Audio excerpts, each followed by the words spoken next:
Asia का सबसे बड़ा हैंडीक्राफ्ट मार्केट जोधपुर है और जोधपुर का हैंडीक्राफ्ट देश-विदेशों में एक्सपोर्ट होता है। लेकिन कोरोना काल में इसकी कमर टूटी थी, जो अभी तक सँभल नहीं पाई है और अभी तक यह मार्केट टूटता हुआ जा रहा है। लगभग 70% से ज़्यादा इंडस्ट्री अब बंद हो चुकी है। उद्योगपति भी संकट में है। क्या कुछ उनकी समस्याएँ हैं और क्यों कमर टूट रहा है इस इंडस्ट्री की? पूरी चर्चा करेंगे। सर क्यों कमर टूट रही है इस इंडस्ट्री की? जी, जैसे बताया कि कोरोना काल के बाद से लेकर अभी तक में कोई भी विशेष सुधार नहीं हुआ बिज़नेस में। ओवरऑल ग्लोबली रिसेशन है और प्लस अभी जो इन्होंने हुती रिबेलियंस ने जो एक बखेड़ा किया हुआ है, उस वजह से क्या है ट्रांसपोर्टेशन कॉस्ट भी बहुत बढ़ गई, शिपिंग कॉस्ट। तो शिपिंग कंपनियों को बहुत लंबा रूट लेना पड़ता है, उस वजह से क्या है ओवरऑल इनकी जो ट्रांसपोर्टेशन कॉस्ट है पर मेट्रिक टन वो बहुत बढ़ गई है। तो एक वो बड़ा रीज़न है, प्लस चीन जो मैक्सिमम शिपिंग कंपनीज़ को ओन करता है, तो वो कहीं न कहीं इनडायरेक्टली हमारी इकोनॉमी को हिट कर रहा है। अच्छा गवर्नमेंट की तरफ से एक रिबेट दी जाती थी लेकिन मौजूदा सरकार ने उस रिबेट को कम कर दिया लगभग 7% से 1.5% तक कर दिया गया था। तो क्या आप गवर्नमेंट से माँग करेंगे और क्या पहले था, अब क्या रह गया है? कुछ विस्तार से बता हाँ, पाएँगे? देखिए मोटे तौर पे मैं आपको बता सकता हूँ कि जो भी सब्सिडीज़ है, अगर इस इंडस्ट्री को रिवाइव करना है, अगर इसको कोरोना काल के पहले की स्थिति में लेके आना है, तो सरकार को कुछ सख्त कदम उठाने पड़ेंगे, जो फ़ोकस करेंगे सिर्फ़ हैंडीक्राफ्ट एक्सपोर्ट सेक्टर पे ही। क्योंकि हमारे यहाँ पे मैक्सिमम जो 100% ईओयूज़ जोधपुर में है, मैक्सिमम हैंडीक्राफ्ट की जो है, जो अक्रॉस द ग्लोब सप्लाई करती है। अब जैसे यूएई मार्केट काफ़ी बूम पे है, रियल एस्टेट बूम पे है, होटल इंडस्ट्री बहुत बूम पे है, वर्ल्ड का one of the biggest casino Russell खेमा में यूएई में खुल रहा है वो। तो उस वजह से आने वाले 3-4 साल में बहुत अच्छा स्कोप रहेगा यहाँ से फर्नीचर एक्सपोर्ट करने का। तो हम आशा करते हैं गवर्नमेंट कुछ ऐसी स्कीम लेके आए, ऐसी कुछ सब्सिडीज़ दें, जिससे इस सेक्टर को प्रोत्साहन मिले और ये जो बाहर का जो मार्केट है, जो ग्लोबल मार्केट है, they can reach out to the global market at a very effective prices. क्योंकि हमारी शिपिंग कॉस्ट बताया आपको मैंने सब बढ़ चुकी है ये, तो कहीं न कहीं गवर्नमेंट को कंपनसेट करना पड़ेगा। सर पहले तो जोधपुर हैंडीक्राफ्ट है क्या? क्या-क्या आइटम्स बनते हैं और कहाँ-कहाँ एक्सपोर्ट होते हैं? जोधपुर में सभी तरह के फर्नीचर्स, ऑफिशियली फर्नीचर्स, घरेलू फर्नीचर्स और होटल फर्नीचर्स कंप्लीट, जैसे bed, dining table, coffee tables, sofa, interior items, ये सभी फर्नीचर्स जोधपुर में बनते हैं।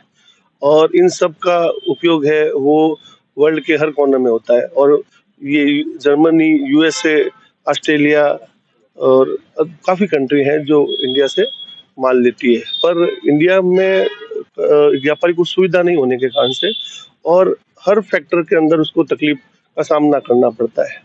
और उस तकलीफ के कारण से जो प्रोडक्शन कॉस्ट आती है वो इतनी महंगी हो जाती है कि इंडिया सर्वाइव नहीं कर पाता है वर्ल्ड के मार्केट में। अभी काफ़ी काम 2-3 सालों में वियतनाम शिफ्ट हुआ है। वो होने का कारण है कि इंडिया की कॉस्ट जो है प्रोडक्शन कॉस्ट महंगी पड़ रही है। कारण कि कोई सब्सिडी या कोई तरह का कोई प्रावधान पहले था, वो सब उन्होंने हटा दिया है। और अब वो इतनी कॉस्ट में हो गया है कि बाहर को ये महंगा पड़ रहा है। जबकि इंडिया वर्ल्ड का कुछ परसेंट ही एक्सपोर्ट कर रहा है। वर्ल्ड की रिक्वायरमेंट बहुत बड़ी है, उसका 5-7% ही एक्सपोर्ट कर रहा है। तो बहुत बड़ी संभावना है एक्सपोर्ट करने की। पर इंडिया को ये काम कब, इंडिया के उद्यमियों को काम ये कब मिलेगा, जब उनकी कॉस्ट थोड़ी सी कम होगी या कॉस्ट पे फोकस किया जाएगा। और मैं चाहता हूँ कि गवर्नमेंट ही कर सकती है, क्योंकि इंडस्ट्री की लैंड से लगाकर सारी प्रोसेसिंग में उनको बहुत कॉस्टली दौर से गुजरना पड़ता है। और जब प्रोडक्शन करके जब इंडस्ट्री खड़ी होती है प्रोडक्शन के लिए, तब उस प्रोडक्शन की कॉस्ट इतनी ज़्यादा हो जाती है कि उसको इंटरनेशनल मार्केट में बेचना मुश्किल हो जाता है। अगर अदर कंट्रियों को देखा जाए, चाइना को देखा जाए, और भी कंट्री ऐसी है जो एक्सपोर्ट के लिए उन्होंने इंडस्ट्री लोगों को सपोर्ट किया है, वो इधर इंडिया गवर्नमेंट का सपोर्ट नहीं है, राजस्थान गवर्नमेंट का सपोर्ट नहीं है। सबसे बड़ी बात है कि मेरे को ये लगता है कि इंडस्ट्री वालों को मारा जा रहा है, दबाया जा रहा है। कि पहले रिको जो है इंडस्ट्री की रेट एक नॉमिनली रेट पे जमीन देके उद्यमियों को बढ़ावा दे रही थी कि इंडस्ट्री डेवलप हो। इंडस्ट्री डेवलप हो गई तो रिको ने इंडस्ट्री की जमीनें कई गुना दाम में ऑप्शन करके उनको महंगा बेच के, और इस इंडस्ट्री लगाने वाले जो नव युवा है उन सब की इंडस्ट्री लगाने की जो इच्छा थी उनको मार दिया है। और वो लगा भी देता है मुश्किल से, तो उसकी समस्या ये है कि उस कॉस्ट के अंदर जो उसका इन्वेस्टमेंट होता है, लोन भी लेता है, कुछ अपने फैमिली पैसे भी होते हैं और अदर व्यवस्था भी करता है। वो पैसों से जो इंडस्ट्री चला रहा होता है उसकी कॉस्ट इतनी होती है कि वो जो प्रोडक्शन कर रहा है उसमें कमा ही नहीं पाता है, उन खर्चों में ही पूरा हो जाता है और उसको 2-4 साल में इंडस्ट्री छोड़ के जाना पड़ता है, और अगर इंडस्ट्री में थोड़ा सहयोग मिल जाए तो ये सब चीज़ें अच्छी होगी। सबसे बड़ी बात है कि इंडस्ट्री के उद्यमियों को लैंड दी जाए, जो नए उद्यमी हैं उनको लैंड दी जाए, और उनको इस आधार पे दी जाए कि उसको हस्तांतरण नहीं किया जा सके, बेचा नहीं जा सके, ताकि प्योर इंडस्ट्रियलिस्ट आएंगे और कम रेट में दी जाए, और उससे इंडस्ट्री को बढ़ावा मिलेगा। अगर ये जो इंडस्ट्री में जमीनें और मिलती है रिको से, इनसे ये लोग इन्वेस्टर खरीदते हैं उनको, और उनको मुनाफे में बेचने के चक्कर में उनको डेवलपमेंट नहीं करते इंडस्ट्री का, और पड़ी रहती है 10 साल 15 साल, उसके बाद में उसको मुनाफे में बेच देते हैं। वो ये सब चीजें इंडस्ट्री को मार पड़ने वाली है। तो सबसे बड़ा है कि इंडस्ट्री को सबसे पहले न्यूनतम रेट में जमीन प्रोवाइड की जाए, साथ साथ में इंडस्ट्री को चलाने के लिए उनको ड्रॉबैक सिस्टम जो पहले चलता था वो दिया जाए, ताकि हम इंडिया मार्केट जो है वर्ल्ड में सर्वाइव कर सके। और इंडिया में बहुत पोटेंशियल है, युवा में बहुत पोटेंशियल है। एक्सपोर्ट को लेकर आपको क्या लगता है, किस तरह की समस्याएं आ रही है? खासकर एक्सपोर्ट ने किस तरह से इसको, आपके बजट को बढ़ा दिया है, आपकी लागत को बढ़ा दिया है? अभी जो एक्चुअली ऑल ओवर वर्ल्ड में है तो रिसेशन का टाइम है, काफ़ी जगह युद्ध के हालात हैं, उससे भी थोड़ा फर्क पड़ता है, क्योंकि ये आवश्यकता सेकेंडरी आवश्यकता होती है फर्नीचर की, और फर्स्ट मूलभूत आवश्यकता है रोटी कपड़ा और मकान, तो आदमी वो करता है, तो ये रिसेशन का कारण है। और इस रिसेशन में जो भी बिजनेस आ रहा है, अगर उसको हम सहेज के और अच्छे से अगर काम कर पावे तो हो सकता है। बट एक्चुअल हो क्या रहा है कि यहाँ जो एक एक समस्या बढ़ती जा रही है, कभी कंटेनर्स नहीं है, कभी अब जो है स्थिति हालात ऐसी है कि लेबर पलायन कर रही है। अगर एक बार यहाँ से काम चला गया और लेबर ने यहाँ से पलायन कर लिया, तो अगर मार्केट वापस आ भी जाएगा तो भी हमारे हाथ में नहीं रहेगा हम काम कर पाए, क्यों कि मैन पावर है वो अगर ख़त्म हो जाएगी। तो अभी अगर मैन पावर को बचा लिया जाए, इसको बूस्टअप देके, जो भी सरकार को प्रोत्साहन देके या जो भी है इसको बचा लिया जाए, तो ये कितना रोजगार चला गया है यहाँ पे, आपकी संख्या की बात करें? यहाँ से अगर देखा जाए ना तो 60 से 65% तक लेबर पलायन कर चुकी है। जो यहाँ पे यूपी बिहार के लोग कारीगर हुआ करते थे वो लगभग सब पलायन कर चुके हैं।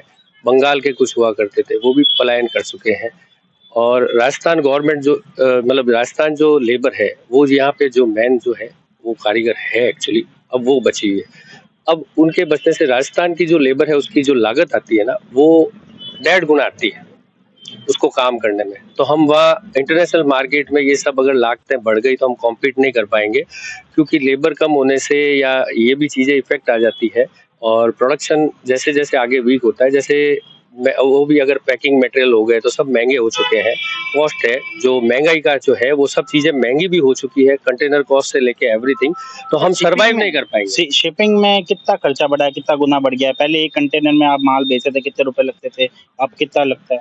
अभी रिसेंटली तो बहुत ज़्यादा बढ़ा है, पहले उससे पहले पिछले साल भी जैसे 25% की इंक्रीज आ गई थी, अभी तो बहुत ज़्यादा है, तो आसानी से सर्वाइव करना मुश्किल है। पहली बात तो ये है कि हमारा पूरा जो पैसा लगा हुआ है, हमारे जो भी हमने मेहनत से जो भी पैसा हम लगाते हैं वो पूरा ब्लॉक हो रहा है, तो हमारे लोन भी होते हैं, सब कुछ होते हैं, तो हमारे लिए बड़ी समस्या खड़ी हो गई है उसकी कि अगर कंटेनर यहाँ खड़े हो गए हमारे 2 महीने तो हम उन पैसों को कैसे रोटेट कर पाएंगे, हमारा अगला बिजनेस रुक जाता है। हम मिडिल काम करने वाले हैं, हम इतने बड़े एक्सपोर्टर भी नहीं है और वैसे है, बट उसके लिए सरवाइव करना, क्योंकि उन्हीं से चलता है मेजर जो एक्सपोर्ट का काम है वो मेजर उन्हीं से चल पाता है। सर, क्या स्थिति है हैंडीक्राफ्ट मार्केट की, और क्यों चीन की मोनोपोली से समुद्री मार्ग में जिस तरह से हमला हो रहा है उससे किस तरह से प्रभाव डाला है आपके इंडस्ट्री पर? देखिए सर, हैंडीक्राफ्ट इंडस्ट्री में कोरोना के बाद से वैसे भी इफेक्ट काफ़ी आ गया था। एंटिक्स हैंडीक्राफ्ट सब इंटर रिलेटेड है। हैंडीक्राफ्ट इंडस्ट्री से प्रत्यक्ष और अप्रत्यक्ष रूप से काफ़ी इंडस्ट्रीज जुड़ी हुई है। पैकिंग से लेके हर चीज़, मैन्युफैक्चरिंग से लेके वुड से लेके आयरन से लेके हार्डवेयर से लेके, मतलब सब इंटर रिलेटेड है, सारी इंडस्ट्री इंटर रिलेटेड है। अब रीज़न ये हुआ है कि चाइना को कम्पीट करना आज के टाइम में बहुत टफ लग रहा है, लेकिन गवर्नमेंट अगर चाहेगी, बिकॉज शिपिंग का ऑल ओवर मेजर जो है चाइना के अंडर में है। और अपने यहाँ इंडिया में इस बार जैसे भी आपने न्यूज़पेपर में भी देखा होगा कि शिपिंग कॉस्ट काफ़ी बढ़ा दी है, उस कारण से काफ़ी फर्क पड़ गया है।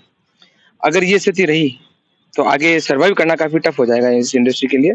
इस इंडस्ट्री को बूस्टअप देने के लिए गवर्नमेंट को कुछ ऐसा करना पड़ेगा कि भाई आज नरेंद्र मोदी जी के नेतृत्व में जो चीज़ चल रही है, तो हम चाहते हैं भाई, हम लोग होप कर रहे हैं कि इस इंडस्ट्री को भी वो एक तरह से बड़ा सपोर्ट करके इस इंडस्ट्री को भी रिटेन मेंटेन रखेंगे वो। हस्तकला जो है अपने हिंदुस्तान की अपनी जो पर है, आज मेक इन इंडिया का इतना बड़ा प्रोजेक्ट चल रहा है। गवर्नमेंट एंटरप्रेन्योरशिप के लिए आगे बढ़ के हम लोगों को सपोर्ट कर रही है सबको। तो हम चाहेंगे इसके लिए भी कोई ऐसा सपोर्टिव, कुछ ऐसा इंसेंटिव, कुछ ऐसा सपोर्ट दे गवर्नमेंट, ताकि हम लोग इसमें सर्वाइव कर सकें, इस इंडस्ट्री को हम और आगे बड़े मुकाम तक ले जा सकें। अच्छा, पहले कितना राजस्व का फायदा गवर्नमेंट को भी होता था, तो अब क्या कितना घट गया है ये? देखिए सर, गवर्नमेंट का सबसे बड़ा रेवेन्यू इंपोर्ट से, एक्सपोर्ट से उससे आता है। एक्सपोर्ट से आता है सबसे बड़ा रेवेन्यू गवर्नमेंट का। जितना अपना एक्सपोर्ट यहाँ से इंडिया से ज़्यादा बाहर जाएगा, उतनी अपन को फॉरेन करेंसी ज़्यादा मिलेगी। तो ऑब्वियस है, इस इंडस्ट्री में फ़र्क पड़ने से जो रेवेन्यू पहले अरबों रुपए में थी, वो करोड़ों में आ गई है। अगर ये स्थिति रही तो लाखों में आ जाएगी। तो सबसे बड़ा रेवेन्यू का सोर्स जो है गवर्नमेंट का एक्सपोर्ट है। अच्छा, जोधपुर की बात करें तो कितने हजार करोड़ का बिजनेस था यहाँ पे, अब क्या स्थिति है? देखिए सर, लगभग लोग बोलते हैं 2.5-3 हज़ार करोड़ का यहाँ से एक्सपोर्ट होता है। तो उस हिसाब से अभी जो रेवेन्यू है, गवर्नमेंट को हर तरह से टैक्स में बेनिफिट है, जो फॉरेन करेंसी आ रही है उससे बेनिफिट है। तो उसमें लगभग सुनने में आ रहा है अभी कि it is reduced till about 25-30% तक रिड्यूस हो गई है ये। अच्छा, बजट भी आया था, कुछ बजट में कुछ फायदा मिला? बजट देखिए सर, ऑल ओवर बजट भी सब चीज़ों को मिलके बनता है। स्पेशली बजट बूस्ट अप करने के लिए इंडस्ट्री को। अब इन्होंने गवर्नमेंट अगर कुछ ऐसा कुछ और इसमें इम्प्लीमेंट कर देती तो और अच्छा बूस्ट अप हो जाएगा इसमें। तो आई थिंक गवर्नमेंट इसमें लगी भी है। अभी हम लोगों को जैसे मालूम पड़ा, मीटिंग हुई थी बीच में, तो बोला है कि government is trying to boost up this industry. तो हम लोग होप कर रहे हैं कि गवर्नमेंट जल्दी ही फ्यूचर में कुछ ऐसा कुछ जल्दी करेगी, ताकि इस इंडस्ट्री को सेव किया जा सके और एक्सपोर्ट को जो है वापस बढ़ाया जा सके। पूरी दुनिया में रिसेशन, चीन की मोनोपोली और भारत की कोई शिपिंग कंपनी नहीं होना, ये सब कारणों के कारण और कंटेनर की अवेलेबिलिटी नहीं होने के कारण आज जोधपुर का हैंडीक्राफ्ट मार्केट की कमर टूटती जा रही है। जहाँ एक तरफ मार्केट हजारों करोड़ का होता था, अब यह घटकर 50% ही रह गया है। अब देखना होगा सरकार का इस पूरी इंडस्ट्री को किस तरह से सहारा मिल पाता है। सुमित देवड़ा, TV9 जोधपुर।